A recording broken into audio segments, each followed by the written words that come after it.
1 2 3 4 5 5 చిటికలు వేసేలోపు అయిపోతుందబ్బా. పని చేయకుండా ఎందుకు ఉంటుందండి అంత పెట్టుకున్నప్పుడు. మీ డౌట్స్ కోసమే ఈ video. Welcome to inspiring Roja.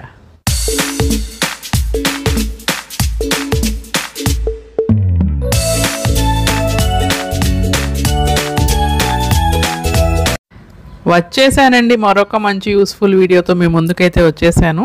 So మన ఛానల్లో ప్రీతి జోడియాక్ కాస్మో మోడల్ డెమో పెట్టాను కదా, ఆ వీడియో మీ అందరికీ చాలా బాగా నచ్చింది. అలాగే చాలామందికి చాలా డౌట్స్ అయితే ఎక్స్ప్రెస్ చేశారు. సో ఇంకా పని చేస్తుందా, సౌండ్ వస్తుందా, అలా చాలా ఏమేం కట్ చేసుకోవచ్చు అన్నీ అడిగారు అనమాట. అందుకని మీ డౌట్స్ అన్నీ క్లారిఫై చేద్దామని ఈ వీడియో అయితే చేశానండి. సో వీడియో స్కిప్ చేయకుండా చివరి వరకు చూడండి. అలాగే చూసి వదిలేయకుండా ఛానల్ని అయితే సబ్స్క్రైబ్ చేసుకోండి అబ్బా. అలాగే వీడియోని లైక్ చేయండి, మీ ఫ్రెండ్స్ అండ్ రిలేటివ్స్కి షేర్ చేయండి. సో ముందైతే నేను క్యారెట్ తురుముతున్నానబ్బా, క్యారెట్ హల్వా చేద్దామని చెప్పి. సో ఇది ఒక్కరోజు చేసిన వీడియో కాదండి, నేను ఎప్పుడు ఏది దాంట్లో చాప్ చేస్తుంటే ఆ రోజు తీసాను అనమాట. అన్నీ కలిపి ఒక వీడియోగా చేశాను. సో క్యారెట్ హల్వా చేద్దామని చెప్పి తురుముతున్నాను. సో మనము మామూలుగా మాన్యువల్గా తురమాలి అంటే అసలు ఎంత టైం పడుతుంది చెప్పండి, చాలా టైం పడుతుంది కదా. సో దీంట్లో అయితే చిటికెలతో అయిపోతుంది అనమాట. సో అంత ఫాస్ట్గా అయిపోతుంది. సో ఇదిగోండి మాటల్లోనే మన క్యారెట్ తురుము అయిపోయింది. సో వీటితో నేను క్యారెట్ హల్వా అయితే చేసేస్తాను ఇప్పుడు.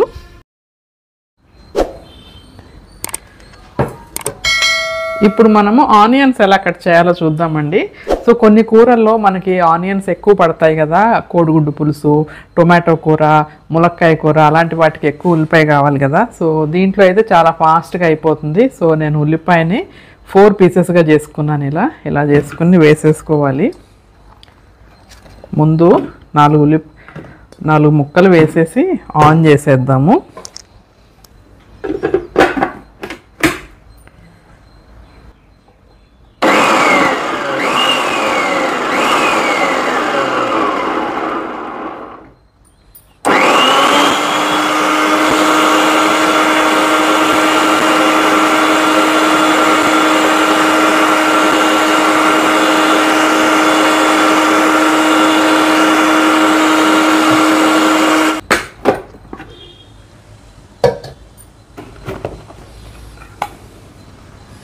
సో చూడండి సన్నగా కట్ అయిపోయిందనమాట, చాలా ఫాస్ట్గా అయిపోతుంది. సో ఉల్లిపాయలు కట్ చేసే ప్రాసెస్ అయితే ఇది ఇంకొక రోజు అండి. డ్రెస్ మారింది చూసారా. సో ఇక్కడ నేను వెజ్ మంచూరియా చేద్దామని క్యారెట్, క్యాబేజీ సన్నగా చాప్ చేస్తున్నాను. దీంట్లో అయితే సన్నగా చాప్ అయిపోతుంది అనమాట. మామూలుగా మనం కట్ చేయాలంటే చాలా టైం పడుతుంది. అలాగే సౌండ్ కూడా అడుగుతున్నారు కదా, సౌండ్ కూడా ఒరిజినల్ సౌండే ఉంచేస్తాను, వినండి.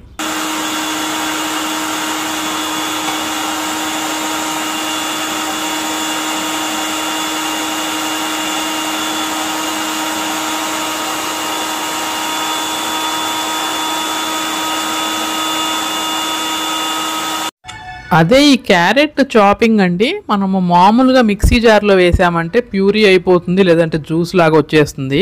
ఈ మాస్టర్ షెఫ్ జార్లో అయితే అలా అవ్వదనమాట. మనకి ఎంత సన్నగా కావాలంటే అంత సన్నగా చేసుకోవచ్చు. మనకి కొంచెం పెద్దగా కావాలనుకుంటే కొంచెం టైమే పెడతాం అనమాట. సో చక్కగా మనకి మంచూరియా కావాల్సిన సైజులో నేనైతే చాప్ చేసుకున్నాను. సో ఇప్పుడు క్యాబేజీ వేసుకుందామండి. సో క్యాబేజీ కొంచెం పెద్ద ముక్కలుగానే కట్ చేసేసి ముందు 4 ముక్కలు వేసేసి మూత పెట్టేసి ఆన్ చేద్దాము. ఆ తర్వాత ఇంకా పైనుంచి ముక్కలు వేసుకుంటూ ఉందామన్నమాట.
మనకు లోపల ఉన్న ఐటమ్ బయటికి కనిపిస్తుంది కాబట్టి మనకి ఏ సైజులో కావాలో ఆ సైజు చక్కగా చూసుకుంటూ మనము మిషన్ రన్ చేయొచ్చు. సో చక్కగా నాకు సన్నగా గ్రేట్ అయిపోయింది మంచూరియాకి. ఈ మంచూరియాకి సన్నగా ఉంటేనే బాగుంటుంది కదండి, మనం బాల్స్ చేయాలి కదా. సో చక్కగా మంచూరియాకి తగ్గట్టు గ్రేట్ చేసేసుకున్నాను. సో ఇలా ఉంటే మామూలుగా అయితే మంచూరియా చేయాలంటే అబ్బా క్యారెట్ సన్నగా కట్ చేయాలి, క్యాబేజీ కట్ చేయాలి అన్నట్టు ఆ డిష్నే నేను తయారు చేయకుండా స్కిప్ చేసేదాన్ని. సో ఇప్పుడు ఇది వచ్చాక చాలా ఫాస్ట్గా వితిన్ నో టైం అయిపోతుంది అనమాట మనకి. అదే మనము చాకుతో కట్ చేయాలంటే అసలు ఎంత టైం పడుతుందండి. సో చాలా ఫాస్ట్గా అయిపోయింది. ఇప్పుడు మంచూరియా అయితే చేసేసుకుంటాను. ఇది ఇంకొక రోజు తీసిన వీడియో అండి. ఇక్కడైతే నేను చపాతీకి గోధుమ పిండి కలుపుకుంటున్నాను. సో నేను పక్కా కొలతలు చెప్తాను వినండి. 2 కప్పుల పిండి వేసుకుంటున్నాను. 2 కప్పుల పిండి వేసుకుని ఒక చిటికెడు ఉప్పు వేసి ఒక స్పూను ఆయిల్ వేస్తున్నాను. ఆ తర్వాత 2 కప్పుల పిండికి 1/2 కప్పు వాటర్ పోస్తే పర్ఫెక్ట్గా సరిపోతుంది అనమాట. ఇంకేమీ మనం చూడాల్సిన పని లేదు, పర్ఫెక్ట్గా మనకి కావాల్సిన కన్సిస్టెన్సీలో వస్తుంది. సో ముందైతే పల్స్ ఇవ్వాలి. సో ఉప్పు నూనె అన్నీ కలవటానికి.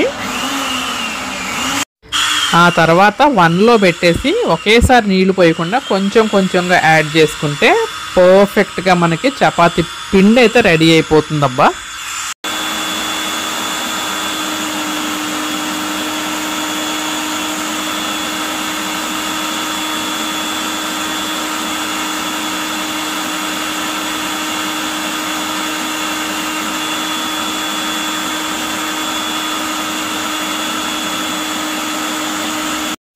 దీంట్లో మనం అన్ని రకాల కూరగాయలు కట్ చేసుకోవచ్చు అండి. అలాగే క్యూబ్స్ లాగా కట్ చేసుకోవచ్చు, స్లైసెస్ లాగా కట్ చేసుకోవచ్చు, తురుముకోవచ్చు, అలాగే జ్యూస్ కూడా తీసుకోవచ్చు అండి. నేను ఇప్పుడు వీడియోలో అయితే చూపించలేదు, రీసెంట్గా ఒక షార్ట్ పెట్టాను కదా. సో వీడియో లెంత్ ఎక్కువ అయిపోతుంది అని నేనైతే అన్నీ చూపించలేదు. సో ఇదైతే చాలా చాలా యూస్ఫుల్ అండి. అసలు జార్కి ఏమీ అంటుకోదండి, చక్కగా రౌండ్ బాలల్లే సాఫ్ట్గా వచ్చేస్తుంది మనకి. మీరు అనుకోవచ్చు విడిగా కలుపుకోవచ్చు కదా అని. ఒకసారి దీంట్లో మాస్టర్ షెఫ్ జార్లో కలిపిన పిండితో చపాతీలు చేసి చూడండి, అసలు ఎంత ఫ్లఫీగా ఎంత సాఫ్ట్గా మెత్తగా వస్తాయో. సో చూసారా చక్కగా మనకి డౌ అయితే రెడీ అయిపోయింది. మనకి 2 కప్పులకి 1/2 కప్పు వాటర్ అయితే పర్ఫెక్ట్ అనమాట. అసలు ఏమి పలచన అవ్వటం కానీ గట్టిగా అవ్వటం కానీ ఏమి ఉండదు. చూడండి నా చేతులకు కూడా ఏం అంటుకోవట్లేదు చూసారా. సో చూసారు కదండి ఎన్ని ఉపయోగాలు ఉన్నాయో ఈ మిక్సీతో. సో ఇంకా మీ డౌట్స్ అన్నీ కూడా క్లారిఫై అయిపోయినాయి అనుకుంటాను. నచ్చితే మీరు కూడా పర్చేస్ చేసి హ్యాపీగా యూస్ చేసుకోండి. హోప్ మీకు ఈ వీడియో నచ్చింది అనుకుంటాను. Have a nice day, bye.